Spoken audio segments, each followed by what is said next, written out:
नमस्ते साथियों। तो साथियों, चलिए आज के क्लास को शुरू करते हैं। और आज के क्लास में हम विधायी प्रक्रिया को देखेंगे। ठीक है, विधायी प्रक्रिया। तो यह हेडिंग डालिएगा।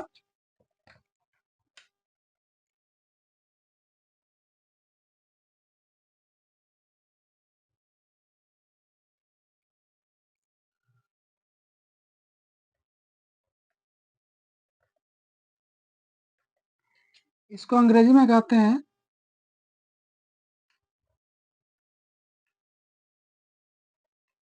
Legislative procedure.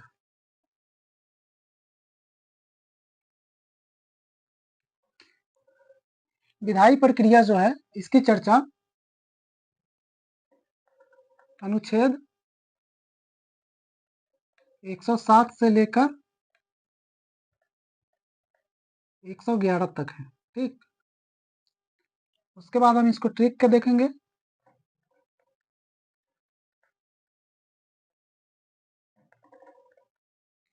इसका ट्रिक हो जाएगा पूरा स्थापन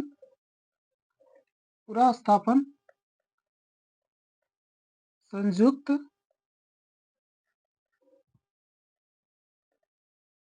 बैठक और विशेष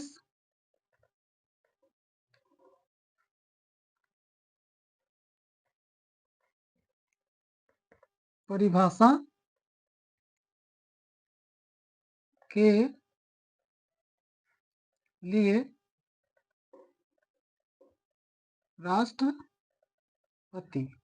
राष्ट्रपति की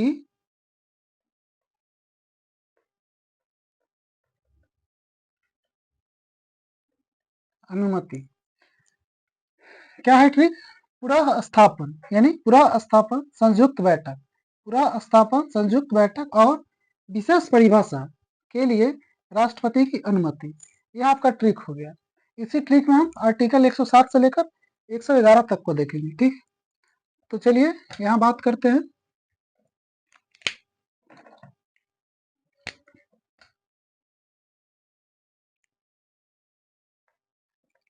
अनुच्छेद 107, इसमें क्या है? पूरा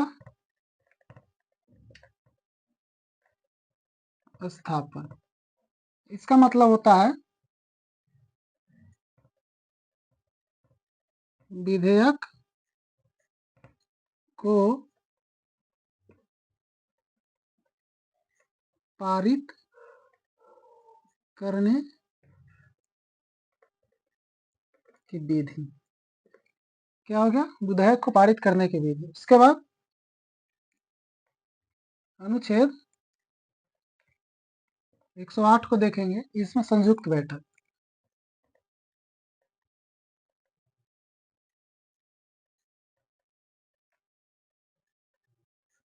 संयुक्त बैठक या संयुक्त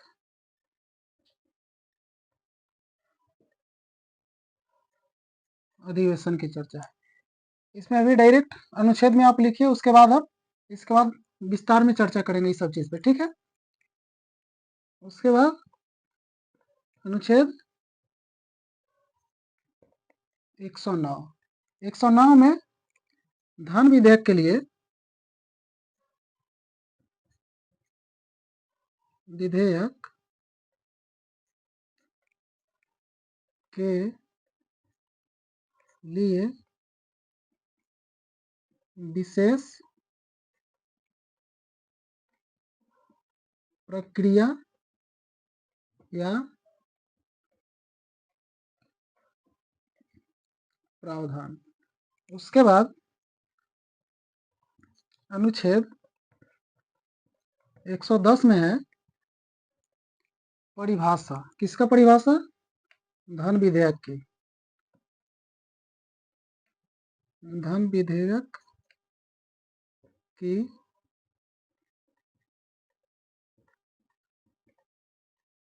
परिभाषा।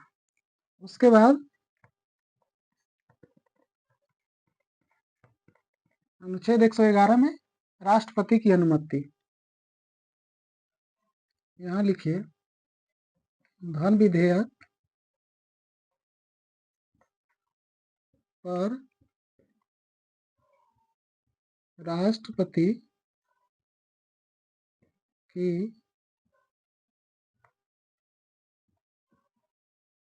अनुमति। तो ये आपका हो गया। एक बार इसको फिर से देखेंगे। ट्रिक क्या है? पूरा स्थापन, संयुक्त बैठक और विशेष परिभाषा के लिए राष्ट्रपति की अनुमति। आर्टिकल 107 में कहा गया है पूरा स्थापन। पूरा स्थापन का मतलब होता है विधेयक को पारित करने की विधि, ठीक है।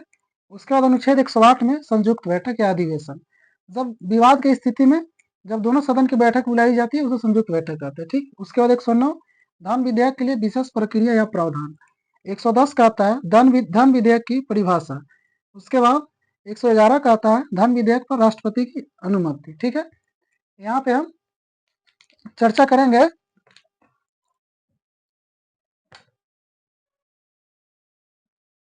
धन विधेयक को पारित करने की विधि के बारे में, ठीक है।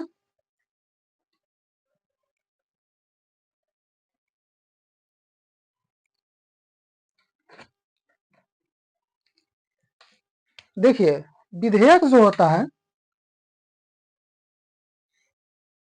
यहां समझिए, इसको संसद समझिए, संसद। यहां हो गया आपका लोकसभा और ये हो गया राज्यसभा। समझिए कोई ड्राफ्ट है, क्या है? ड्राफ्ट, हिंदी में इसको मसौदा कहते हैं। जब कोई अधिकारी कोई ड्राफ्ट तैयार करता है यानी मसौदा तैयार करता है और उसको किसी मंत्री को देता है, तब वो मंत्री उस ड्राफ्ट को लेकर लोकसभा या राज्यसभा जाता है, वहां पे पेश करता है। उसके बाद उस पर क्या होता है? चर्चा होता है, मतदान होता है, तब पारित होता है। समझिए कि कोई ड्राफ्ट है, उसके बाद ड्राफ्ट को लाया लोकसभा में पेश किया। सबसे पहला काम करेगा कि उस ड्राफ्ट को प्रस्तुत करेगा। उसके बाद उस ड्राफ्ट पे चर्चा होगा। तब चर्चा के बाद क्या होगा कि उस पर मतदान होगा।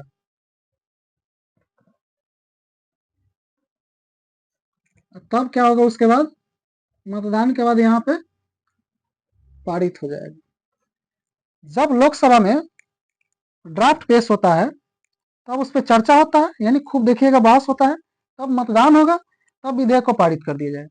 जब विधेयक लोकसभा से पारित हो जाता है तो यह पारित विधेयक राज्यसभा में आता है। फिर यहाँ पे क्या होगा? यहाँ पे पेश होगा, प्रस्तुत, तब इस पे चर्चा होगा, उसके बाद फिर इस पे मतदान होगा और उसके बाद क्या हो जाएगा? पारित हो जाएगा। जब विधेयक राज्यसभा से भी पारित हो जाता है तब इस विधेयक को कहा? राष्ट्रपति के पास लेके जाया जाता है।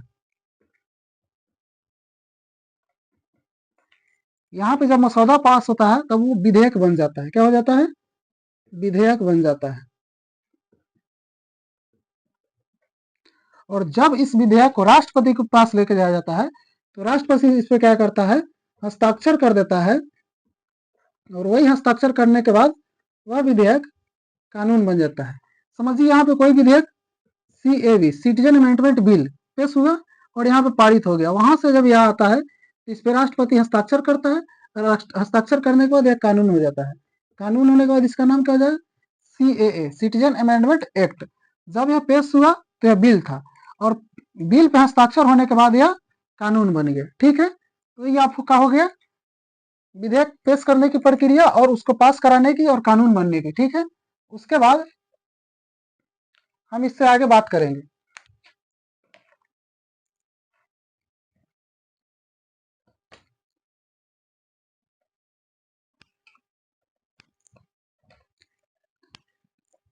तो एक बात पे गौर कीजिएगा, कुछ ऐसे विधेयक है जो लोकसभा और राज्यसभा में ही पेश होता है। जैसे कि समझिए लोकसभा में धन विधेयक जो है जब भी आएगा तो लोकसभा में ही आता है, ठीक। उसके बाद अगर बजट है तो भी लोकसभा में आएगा। उसके बाद अगर वित्त विधेयक है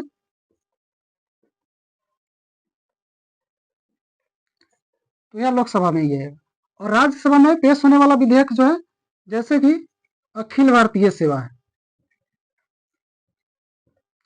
अगर अखिल भारतीय सेवा पे कानून बनाना हो, इसकी चर्चा आर्टिकल 312 में है। अखिल भारतीय सेवा पे अगर कानून बनाना हो, उसका सृजन करना हो, तो राज्यसभा से ही शुरू होगा, ठीक है। उसके बाद अनुच्छेद 249 में राज्य सूची के बारे में अगर कानून बनाना हो तो राज्यसभा से ही शुरू होगा। उसके बाद आपका जो हो गया उपराष्ट्रपति पर अगर महाभियोग लाना हो, यानी उनको हटाने की बात शुरू हो, तो राष्ट्रपति से ही कहाँ राज्यसभा से ही शुरू होगा, ठीक है। तो यह आपका हो गया राज्यसभा में पेश होने वाला विधेयक और लोकसभा में पेश होने वाला विधेयक, ठीक है। उसके बाद हम संयुक्त बैठक के बारे में चर्चा करेंगे।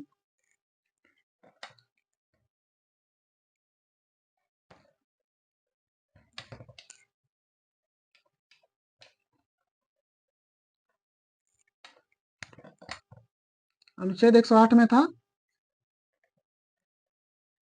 संयुक्त बैठक या अधिवेशन। देखिए, संयुक्त बैठक की जो चर्चा है, इसको जो है ऑस्ट्रेलिया के संविधान से लिया गया है। कहां से? ऑस्ट्रेलिया के संविधान से। ऑस्ट्रेलिया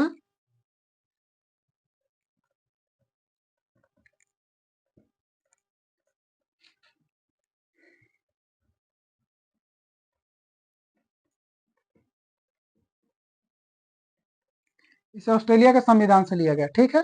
और संयुक्त बैठक जो है बुलाता कौन है? तो राष्ट्रपति।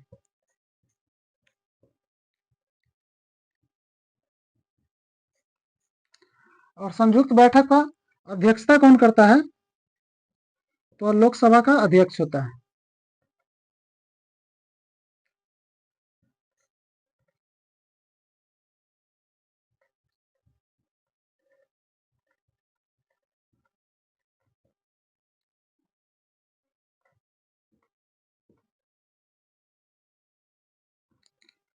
देखिए, संयुक्त बैठक जो है वह 3 परिस्थितियों में बुलाया जाता है, ठीक है। कितने परिस्थितियों में? 3 परिस्थितियों में। यहां लिखिए संयुक्त बैठक 3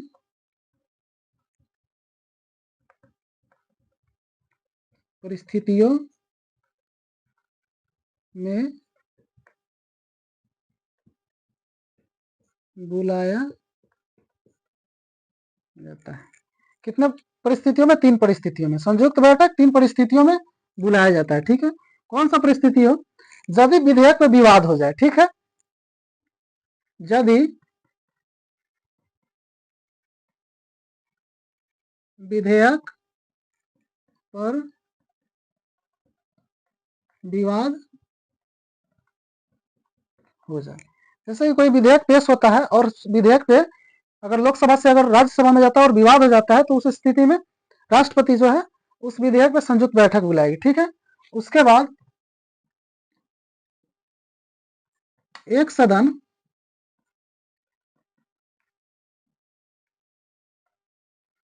विधेयक को पारित कर दिया हो और दूसरे द्वारा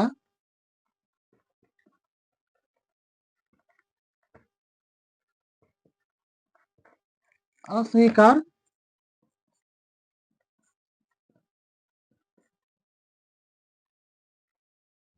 किया गया हो, यानी एक सदन विधेयक को पारित कर देता है, ठीक है, और दूसरा जो है उस विधेयक को अस्वीकार कर देता है। उस स्थिति में राष्ट्रपति क्या करेगा? राष्ट्रपति संयुक्त बैठक बुलाएगा। उसके बाद तीसरा क्या है? यदि दूसरा सदन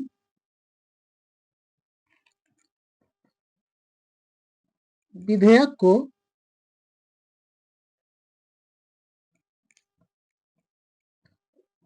6 माह से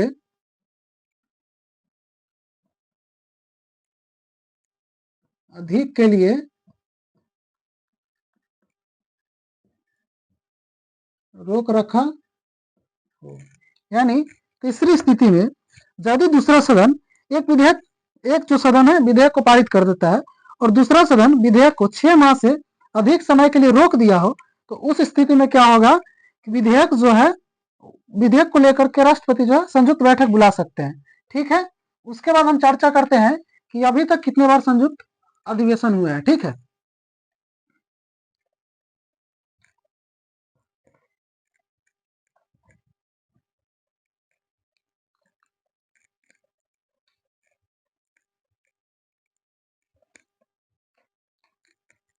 यहां लिखिए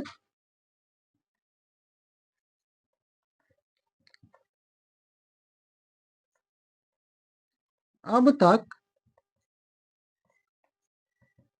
3 बार संयुक्त बैठक बुलाई गई है।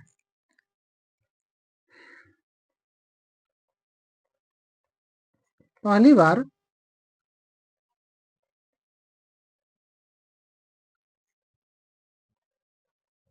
दहेज उन्मूलन को लेकर 1961 में, दूसरी बार बैंकिंग सुधार को लेकर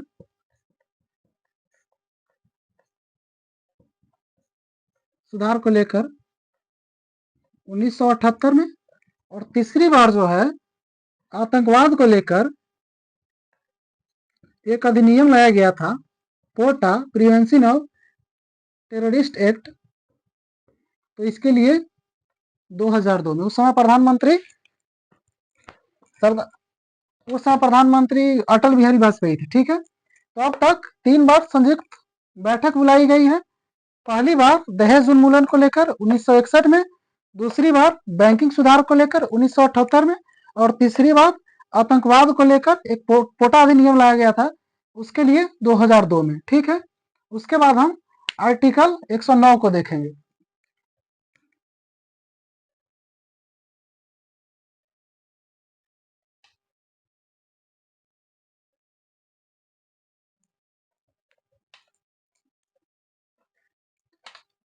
एक सौ नौ में क्या है? विशेष प्रक्रिया। धन विधेयक के लिए विशेष प्रक्रिया। विशेष प्रक्रिया क्या है कि धन विधेयक जो है जब भी पेश होगा लोकसभा में पेश होगा। ठीक है, लिखिए धन विधेयक हमेशा लोकसभा में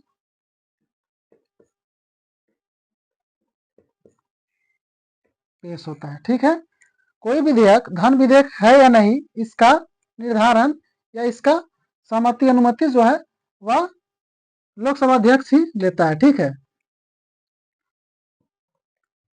कोई विधेयक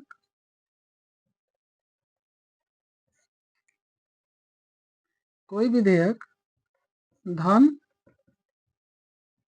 विधेयक है या नहीं, इसका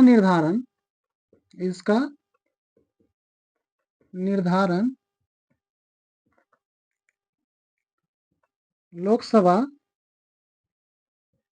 अध्यक्ष करता है। और धन विधेयक जो है राष्ट्रपति का पूर्व अनुमति पे ही लाया जाता है। धन विधेयक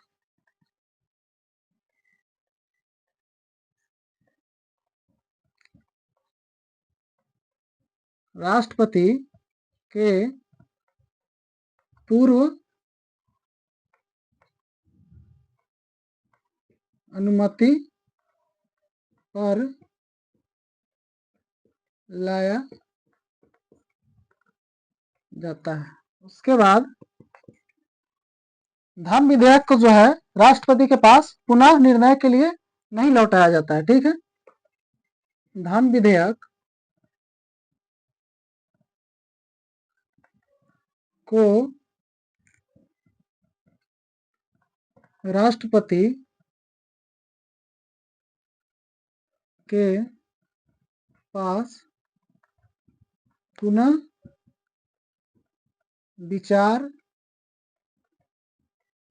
के लिए नहीं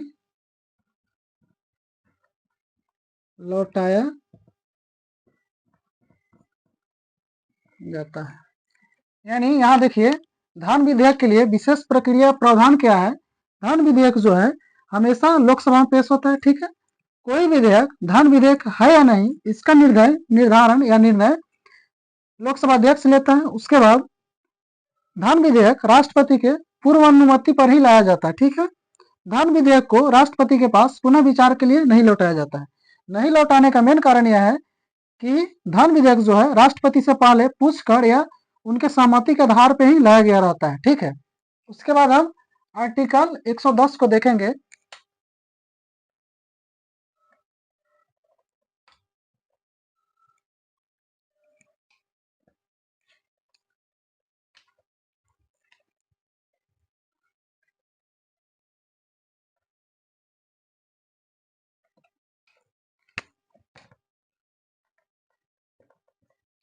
अनुच्छेद 110 धन विधेयक का परिभाषा। विधेयक का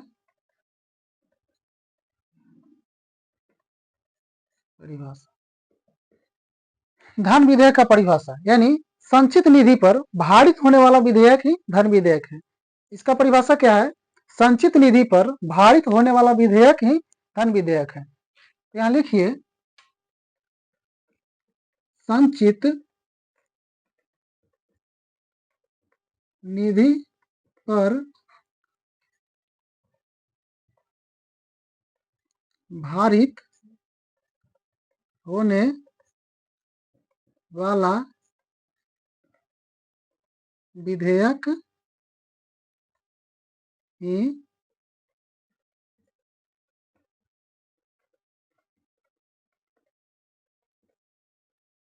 धन विधेयक है। सरकार का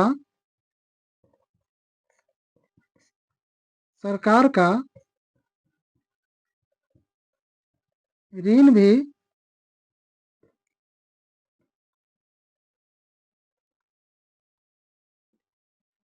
धन विधेयक है। सरकार का जो ऋण होता है वह भी धन विधेयक ही है। उसके बाद हम आर्टिकल 111 को देखेंगे।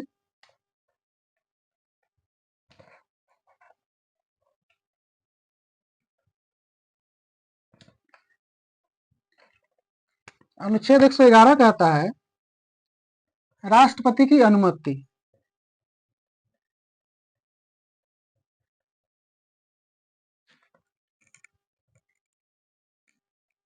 यहां लिखिए,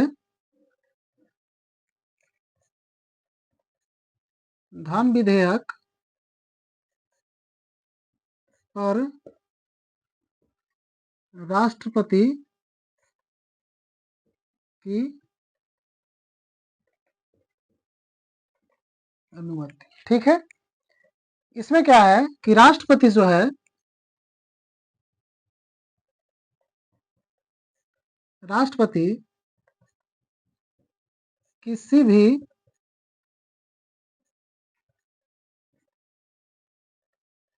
विधेयक पर 3 प्रकार के वीटो का प्रयोग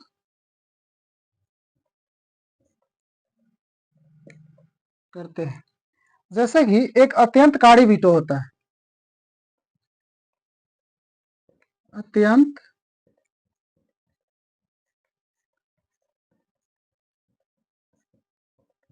कारी वीटो। अत्यंतकारी वीटो एक ऐसा वीटो था जब कोई विधेयक अगर राष्ट्रपति के पास भेजा जाता था तो राष्ट्रपति उसे डायरेक्ट रद्द कर देता था। ठीक है, यहां लिखिए, इसके द्वारा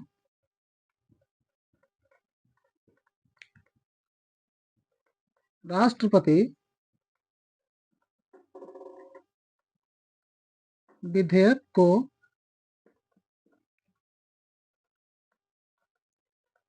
रद्द कर देते हैं। इसे जो है 42वां संशोधन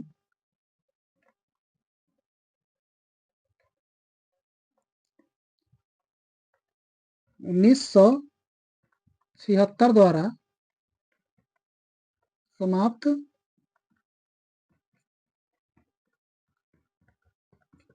कर दिया गया। यानी कि वर्तमान में जो है यह वीटो नहीं है, अत्यंतकारी वीटो इसे 42वां संशोधन 1976 द्वारा समाप्त कर दिया गया। दूसरा जो है निलंबन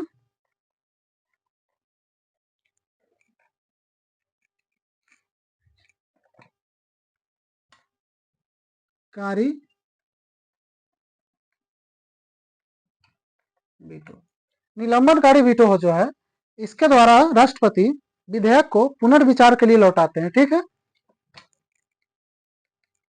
इसके द्वारा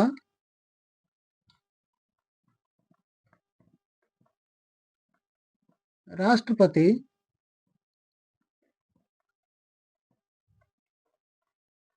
विधेयक को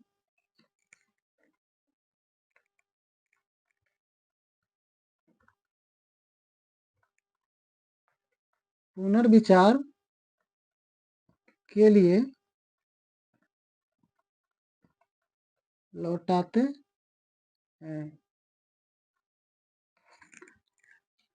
अमेरिका में जब विधेयक को पेश किया जाता है, राष्ट्रपति के पास भेजा जाता है, और उस स्थिति में राष्ट्रपति जब विधेयक को लौटा देते हैं तो उस विधेयक को भारी बहुमत के साथ फिर से राष्ट्रपति के पास भेजा जाता है।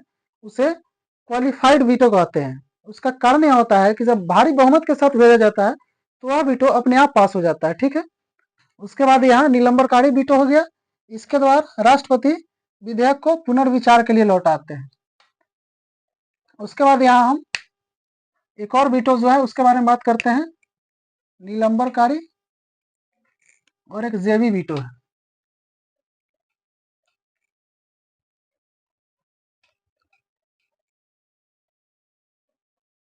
यहाँ लिखिए, तीसरा जो है जेवी वीटो। इसका प्रयोग ज्ञानी जैल सिंह ने डाक संशोधन विधेयक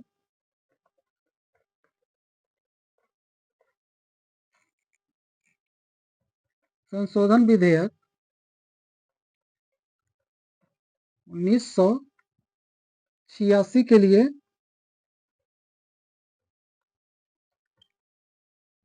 किया था। जेवी वीटो का प्रयोग पहली बार जो है वह ज्ञानी जैल सिंह जो राष्ट्रपति थे, तो उन्होंने डाक संशोधन विधेयक जब 1986 में लाया गया था, उस समय उन्होंने इस विधेयक को क्या किया था कि अपने पास रख लिया था और इस पे कोई जवाब नहीं दिया था, ना ही हस्ताक्षर किया था। तो आप यहाँ सीधे शब्दों में समझिए कि जेवी वीटो जो होता है वह जब राष्ट्रपति के पास विधेयक भेजा जाता है तो राष्ट्रपति उस पर हस्ताक्षर ना करके और ना ही कोई जवाब देके अपने पास रख लेता है। ठीक है, तो यह हो गया जेवी वीटो। तो साथियों, आज के क्लास में इतना ही रहने देते हैं। उम्मीद करते हैं कि आप लोगों को क्लास अच्छा लगा होगा और इससे आपको कुछ ज़्यादा ही जानकारी मिला होगा। तो साथियों, अगर वीडियो अच्छा लगा हो और अगर ट्रिक पसंद आया हो तो वीडियो को लाइक ज़रूर कीजिएगा और एक अच्छा सा कमेंट कीजिएगा। फिर हम अगले वीडियो में मिलते हैं। धन्यवाद साथियों।